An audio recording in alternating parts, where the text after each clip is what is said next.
Welcome to issue number 2 of Betsy Braddock, Captain Britain. And before I get started, if you don't mind, can you please leave a like and comment on the video to help the channel grow.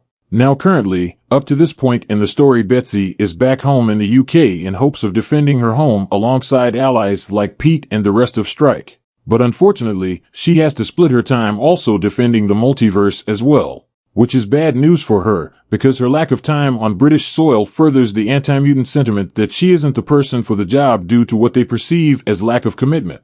And to make it worse, the person who is pushing this sentiment is none other than Ambassador Ruben Berceau alongside the Coven. So with drama at home heating up, we can't forget about her multiversal issues, because Morgan Le Fay has returned.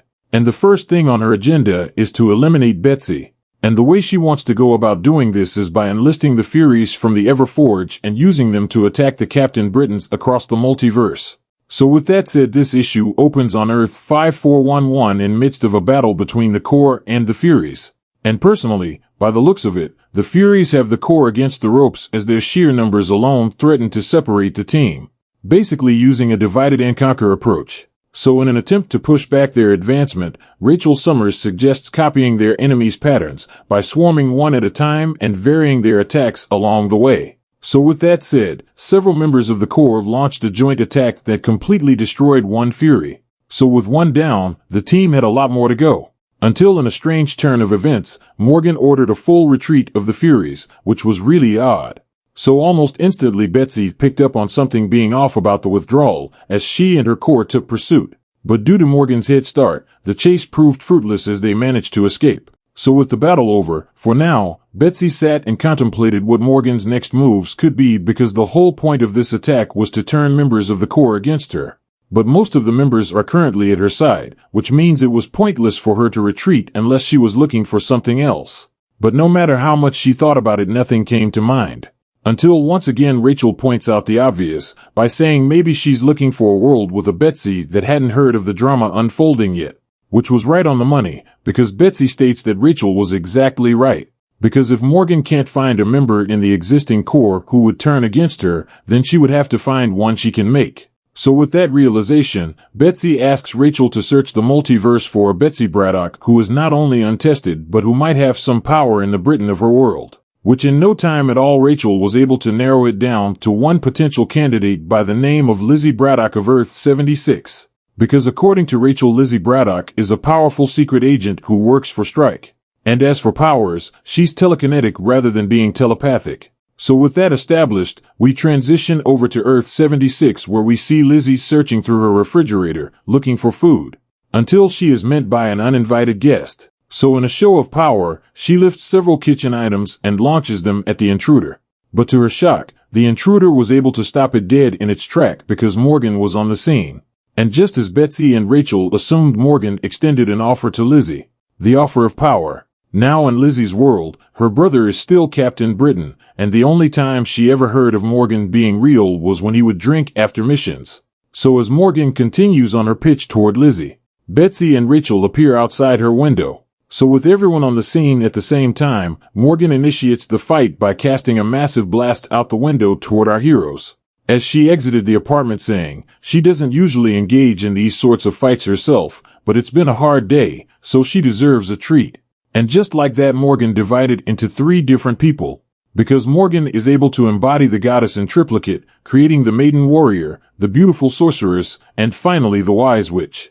And just like that, the battle was on as Betsy rushes the maiden warrior, clashing blades, while Rachel engages the wise witch in mental combat. So with our 2 heroes preoccupied, the beautiful sorceress gets struck by Lizzie with an iron pan, which was a smart play because those with fairy blood have a weakness towards iron. So with Morgan pissed off, she dashes toward Lizzie and strikes her directly in her chest, knocking her unconscious.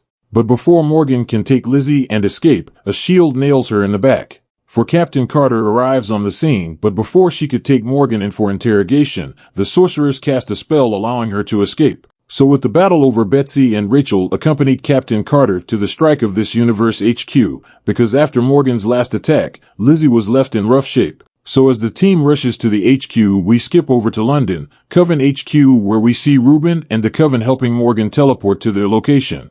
And when she gets there, she is in no mood to talk to Ruben as she makes a beeline to where she is keeping Micromax. Once in hand, Reuben was able to catch up to Morgan and convey a message from the Furies. Because the Furies are not happy with the recent retreat, for they are a war culture, and if they aren't given a war then they will find a war with Morgan. But despite this news, Morgan could care less about their wishes because her sole focus is on finding her own Betsy. Because she tried the straightforward way and allow a Betsy to make a choice and only got turned down. But according to Morgan, all hope isn't lost, for she was able to find another who could become Captain Britain in this universe. So following that, we skip over to Strike HQ, where we see Betsy and Captain Carter looking over a beaten Lizzie. Because after Morgan's assault, Lizzie was left with little brain activity and bedridden, which gave Captain Carter an opportunity to get to know a little bit more about Betsy, which Betsy fills her in with no problem, telling her about her role and why she is there to begin with. So with Peggy all caught up, Betsy suggests her to take a nap while she looks over Lizzie, which she does without protest. So shortly after going to sleep, she is awakened by an alarm. So with Carter being a hero, she follows the sound of chaos to Betsy's room, where she is met by a chaotic scene. So as Betsy lay dying, she offers her power to Peggy, stating that there must always be a Captain Britain. So with no time to lose, she accepts the offer. But little did she know this whole thing was a trap set up by Morgan from the start. Because Morgan was trying to manipulate Captain Carter into killing Betsy for her, which was going according to plan, because a controlled Carter attacked Betsy with no remorse. So as the fight wages on, the two heroes are equally matched, with the exception of one having a killing intent. And to make things worse, Rachel has to take her time in erasing Morgan's influence, because if she rushes it, it can shatter Peggy's mind. So while Rachel works on beating back Morgan's control, Betsy is focused on buying time. And in a joint effort, both Betsy and Rachel delivered a finishing blow on Morgan's enchantment at the same time, which set the captain free. So with Morgan once again pushed back, Peggy is ashamed of her actions. But to her credit, not many people can repel a magical attack, especially from someone as powerful as Morgan. So with the team resting for their next encounter with the Mad Witch, we skip over to the sorceress cooking up her next plan. For on the final page we see Morgan honoring her deal with the Furies, as she names them her new Captain Britain Corps before going out to war. So with that said, this issue comes to an end.